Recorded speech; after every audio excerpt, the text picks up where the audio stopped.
often your sound is maybe described as alt country, sort of pop music, but how do the two of you tend to describe the music that you make?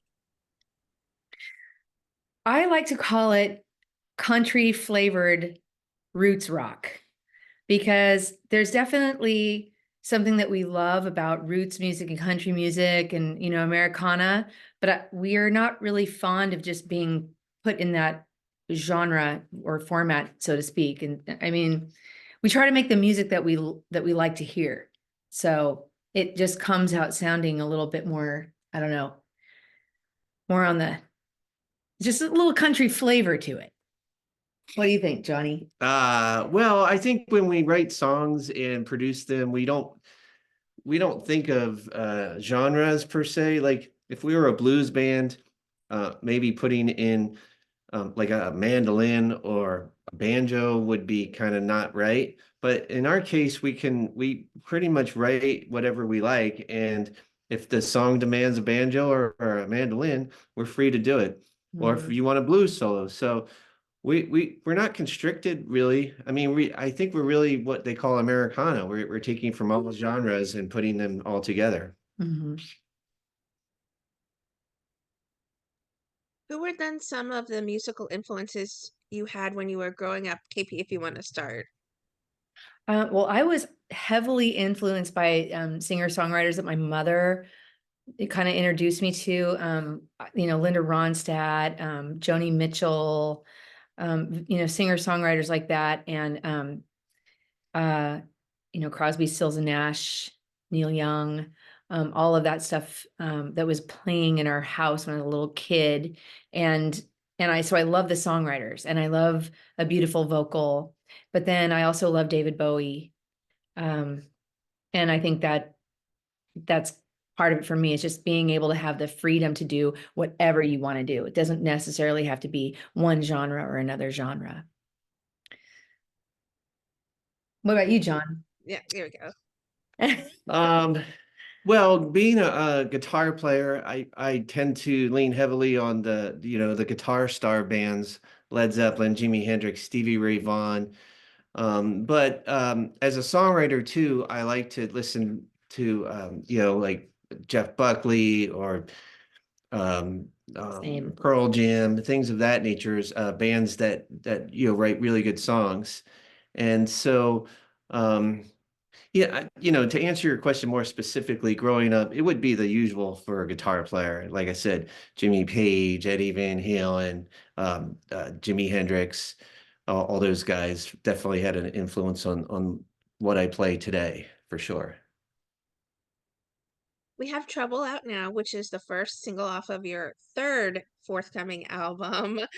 Um, John, if you could talk about what was it about Trouble that makes it such a special single for you all and it worth being the first track off this upcoming album? Well, I think the first thing you realize is there's an excitement to the track and energy. One of the things that I like to do when we're recording is produce it so that there's an energy to the song.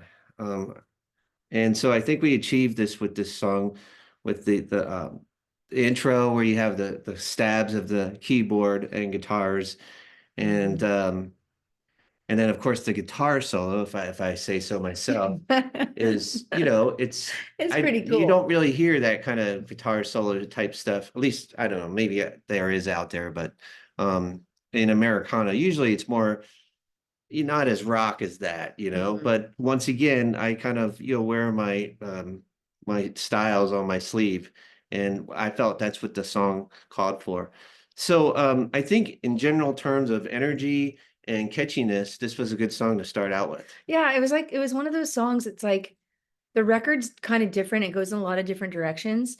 So we felt like this song, it had a good starting off energy and it didn't pigeonhole us into one or another of the different types of things that you're going to see on this record. It wasn't, we do have some songs that go in more of a country lean. And we also have some stuff that goes kind of in this ethereal, like dream pop stuff. So this particular song kind of landed in the middle. And so it was a really good lead off track. Just, I don't know, I guess universally it's catchy and it's It's just something that we felt like could grab people. So far, since the song has been out, what kind of fan response have you been receiving to it? Well, since it's our third record and people have begun to expect a little, something from us, I feel like the vibe that we're getting back from our fans and friends and stuff is just that it's a little out of the box and a little different, and it's a step up for us. Definitely, we were able to use a fantastic band in Nashville, some people that we've made friends with here since moving here a couple years ago. Like John O'Ricks is the one that played from the Wood Brothers, is the one that played all that keyboard stuff on the whole record, but the keyboard stabs in the beginning of the song and made it really vibey. So it's definitely the response we're getting is like, wow, you guys are growing as a band. And it's fun. It's fun to always grow. It's fun to always push yourself a little bit. And I think that that's coming through. I hope. Well, the album is set to have 11 songs that you guys recorded for this new album. And I'm curious to find out, what is your songwriting process? Do you tend to have a specific way you craft your songs? Do you need to have a beat before you can come up with the lyrics, or do the lyrics find you and you sort of jot them down or voice note them and go from there? Yes. To all of the above. Well, I mean, we write everything. differently for sure. I tend to write if I'm playing a guitar and I come up with an idea and I come up with maybe a melodic line to go over it. I'll sing it and then I'll put it into voice memos, of Mhm. course, on the phone. And then I'll work from there. I think she can explain her way of writing. It's a little bit different. But at some point we'll show each other the idea and say, what do you think? Okay, this or okay, that, Yeah. or maybe don't change anything. Let's just arrange it. It's just fun to try different things. Like, for example, I mean, we live together. And so it was fun to do this last record because we were living at this house together, and we're driving up one of the main drags here in town. And we just saw, this is going to be for the second single that's coming out soon. We saw something on the road that intrigued us. And so we just talked about it. It was at a graveyard. And then we made up this whole story about this thing that may have happened at this graveyard, and that became a song. And the other thing is, like, Johnny was showing me some old videos that he does a lot of like guitar, what do you call those, guitar Demo things, yeah, yeah. guitar demo things to show off people's different guitar gear and stuff. And he had this little riff, and I said, wow, that's really cool, we should put that in a song. So that ended up in this next single that's coming out in February. But it's the process is different every time, and it just, I don't know. I feel like you have to just be open to let the song find you a little bit too. How hands-on then are you both when it comes to the production side of the music that you make? I know that you have a musical director in Ted Pecchio, who at least helped assemble the band for this particular album, but how often do you all tend to have a hand in the production side of the music? 100%. Yeah. I mean, we make all the calls and make all the choices. And I feel like, what you do is you want to surround yourself with competent people. But when it comes down to it, I feel at this point in our careers, we've made enough records between us and together where we know what is good and what isn't good. Mhm. And if it isn't good, then we'll live and die by it. But better to do it on your own than have somebody else say no, do it this way, and then regret it, right?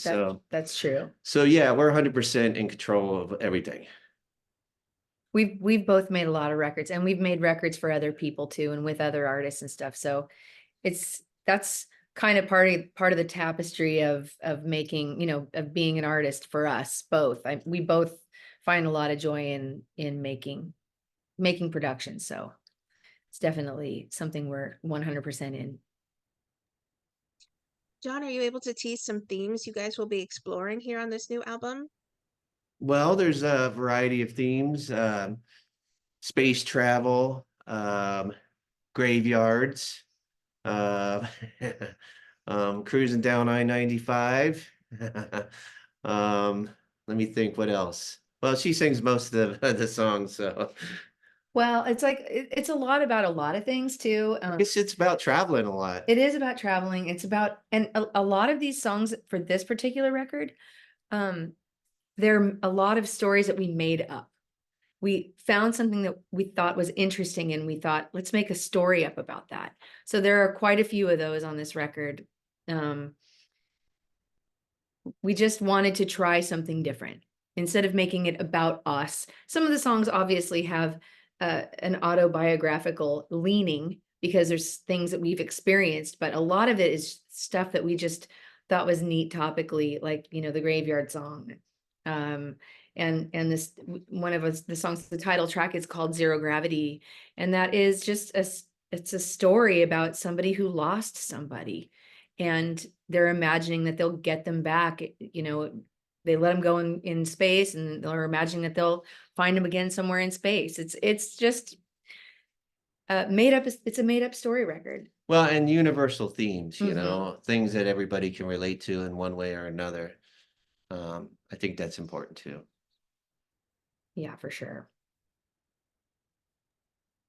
I have a penchant for, or I should say, I have a deep interest and appreciation for Trouble. But do each of you have a favorite song that you're really looking forward to fans getting to listen to here when the album comes out? If you're able to tease, certainly they're all your children of some sort. But Casey, do you have a personal favorite that you love on this album? I really do love this record. I really do. But I'm excited about this song that's kind of down in the count. It's a song called um uh sorry, Long Game. It's called Long Game. And the reason I like it so much, it's we played a lot with like major seven chords and stuff, and it reminds me of an old like 70s, like a Todd Rundgren or Carole King kind of vibe. And it's got a great groove, and I love the way Johnny played these syncopated kind of guitar lines and stuff that go against the count. It's like a counter rhythm and stuff that go against. It's just a real beautiful lilting melody, and it's something we haven't really done before. So I'm excited for that. But that's just part of the album. It's not going to be a single. It's just going to be an album track. But I'm excited for people to hear that one. John, thoughts? Um, well, there's a song there called Wait Phone. Oh That's the yeah, name of it, right? yeah. That's the name. That's a barn burner. Yeah. That's a good one. Kind of reminds me of Dwight Yoakam or something.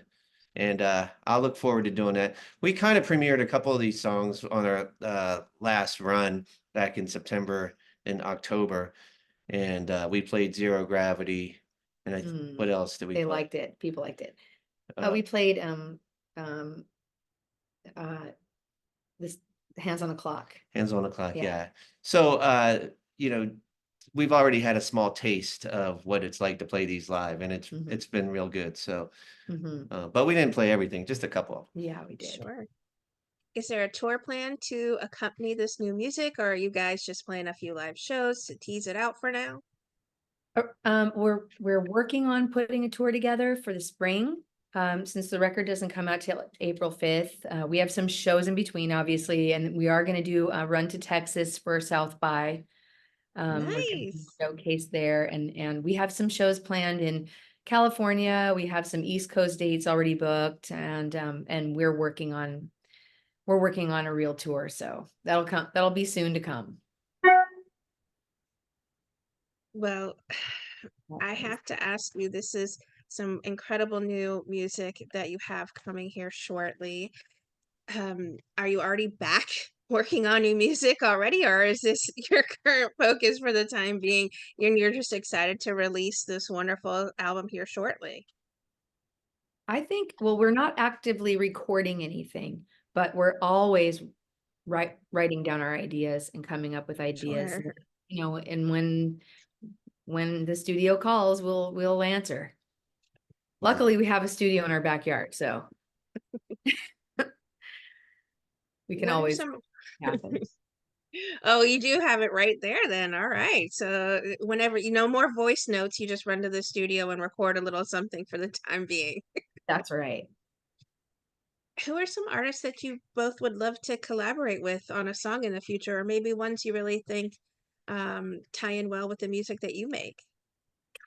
I mean, I am kind of in love with right now Grace Potter, her whole new thing. Um, I love, I think Daniel Donato is really great. Be fun to write something with him. Um, gosh, I mean, Lucas Nelson, oh yeah, Lucas Nelson's awesome too. Dolls the band. Oh yeah, wouldn't it be so fun? Those are all great I mean, players. players, So writers. I mean, how fun would it be to do like a duet type thing with like a Margot Price, you know, rocker or something? I don't know. It would be really fun. I mean, these are all dreams that would be amazing if they came true, but What would you both, Lynn, like to say to everyone who are fans and support us the incredible music that you both make?